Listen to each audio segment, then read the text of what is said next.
Hi everyone, about a minute on why the NRC's approval of NuScale's new small modular reactor design is good news, but it shouldn't have taken 6 years and $500 million to make it happen. You may have seen this news that last week the Nuclear Regulatory Commission approved the design of NuScale's SMR. It's about a 50 megawatt electric output design. It uses the light water reactor design, which is very similar to the existing fleet of reactors, so not a really different kind of reactor than what we're already using.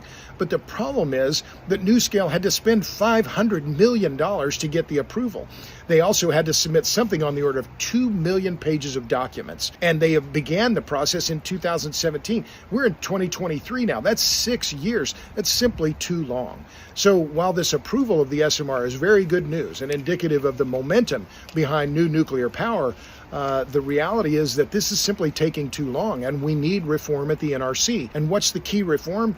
We need a CEO. We need someone who is in charge of the agency. And this was a point that Ray Rothrock made when he came on the Power Hungry podcast. He pointed out that the NRC doesn't have a CEO, a chief executive officer. And if you don't have someone that's in charge of the whole bureaucracy, the culture isn't going to change. And so that's what we're seeing now, is that a very hidebound agency is taking 6 years to approve these designs when it shouldn't take nearly that long, maybe half that long.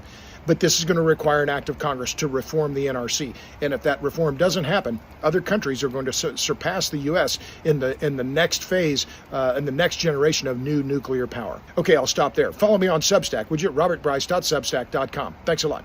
See ya.